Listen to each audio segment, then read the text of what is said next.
금요일 새벽 예배 다 함께 찬양으로 시작하겠습니다. 144장 예수 나를 위하여 찬양드리겠습니다. 예수 나를 위하여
고린도전서 11장 23절에서 26절 함께 읽겠습니다.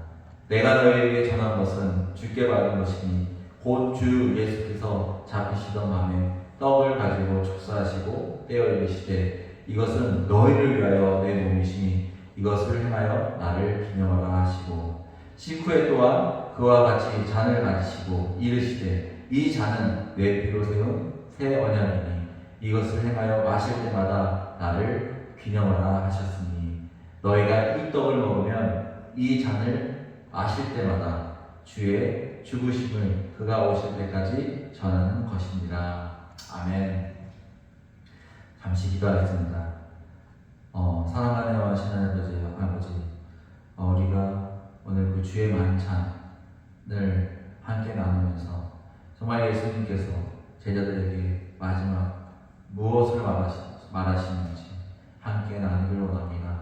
하나님 아버지, 정말 주의 만찬 가운데 우리가 그 주의 떡과 주의 잔을 마시는 그 마음이 되게 하여 주시고 정말 주님께서 우리를 위해 흘리신 그 죄가 우리를 위해서 흘리신 그 피가 얼마나 귀하고 얼마나 소중한지 다시 한번 알게 하여 주시옵소서. 예수님 이름으로 기도드렸습니다. 아멘. 예수님이 제자들과 마지막 함께 하신 것은 만찬 식사였습니다. 우리도 누가 먼 여행을 가시거나 아니면 오시거나 아니면 오랜만에 만나거나 하면 무엇을 합니까? 맛있게 식사를 준비해서 아니면 비싼 식당에서 식사를 대접합니다. 마지막 떠나기 전 같이 식사하시는 것은 사랑하는 사람들과 마지막 인사 및 예의인 것입니다.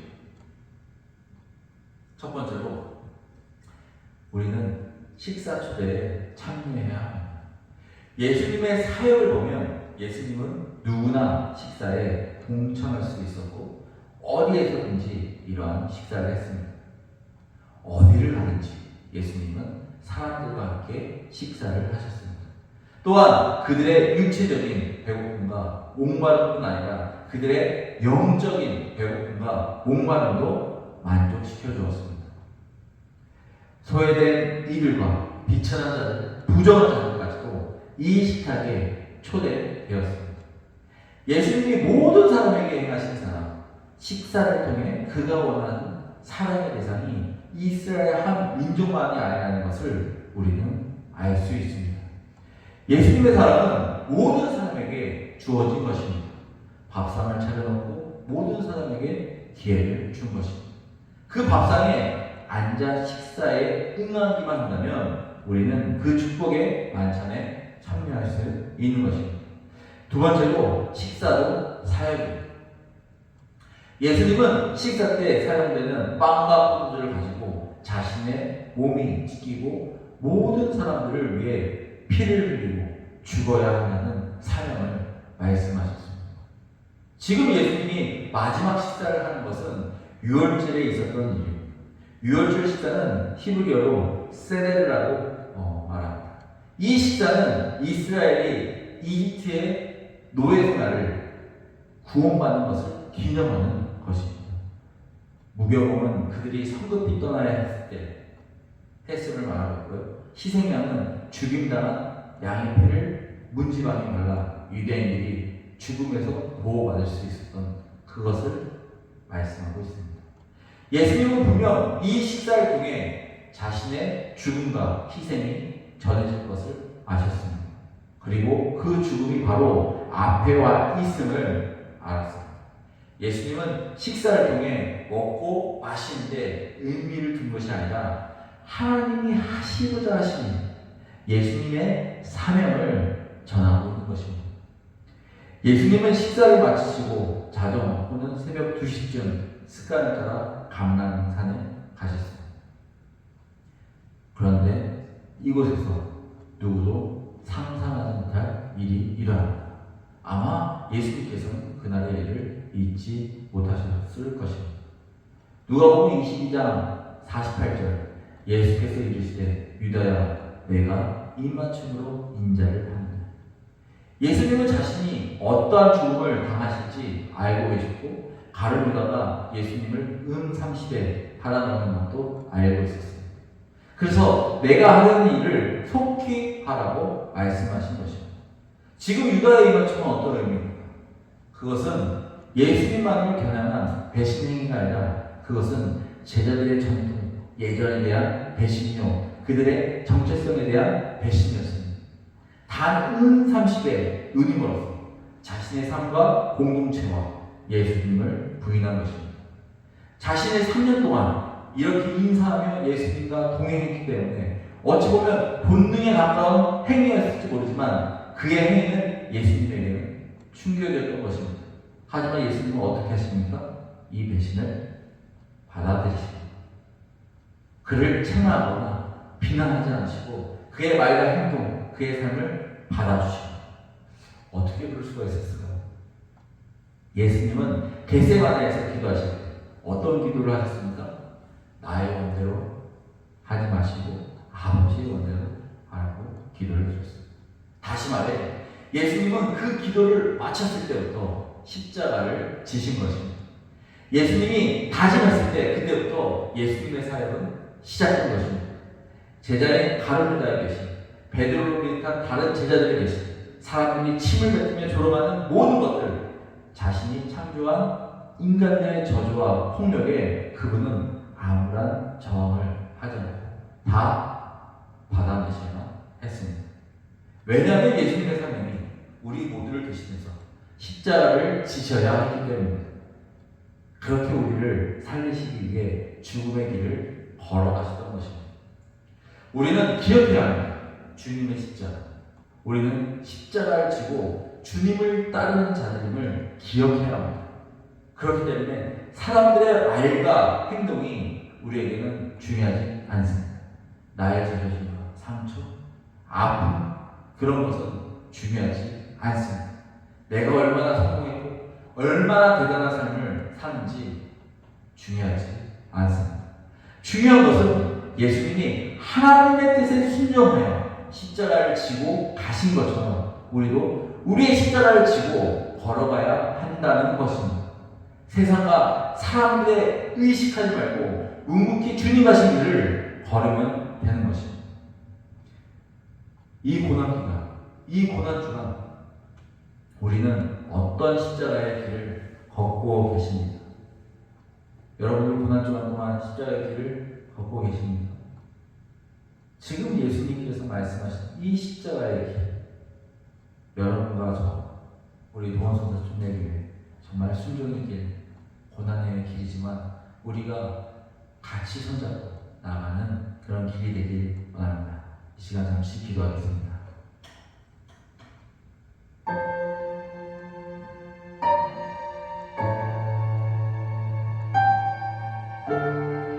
우리도 오늘 주의 말씀을 통해 정말 예수님의 그 만찬을 통해 우리는 무엇을 했습니까? 단순히 식사한 모임이라고 생각했습니다. 아니, 예수님의 그 만찬 속에서 예수님이 마지막으로 하고자 그 사명을 제자들에게 말하고 있는 것입니다. 우리에게 예수님의 그 사명, 예수님의 그 십자가를 못 박히신 우리에게는 어떤 의미가 있습니까? 바로 그 만찬을 통해서 사랑하는 그 제자들에게 본인이 흘려야 할 그 십자가의 그 피, 또 찢겨져야 할 그 살을 제자들에게 말하고 있습니다. 예수님 또한 바르고 베드로의 어떤 대박과 또 이스라엘 백성들이 예수님을 모욕하고 욕하는 모든 것들을 감당하셨습니다. 왜? 예수님의 사명이 그 일을 해야지만 하는 사명이었기 때문에 그렇습니다. 여러분과 저의 사명은 무엇입니까? 우리가 가져야 할 그 사명은 무엇입니까? 바로 예수님이 먼저 하신 그 사명을 이어가야 하는 그게 우리의 사명이지 않겠습니까? 이 시간 잠시 기도할 때 정말 예수님의 그 귀한 사명, 예수님이 우리에게 주신 그 사명을 제가 봤던 그 집에서 정말 그 다음 주자가 되겠습니다. 예수님이 저에게 주신 그 사랑, 예수님이 저에게 주신 그 선물, 예수님이 정말 핏값으로 우리에게 주신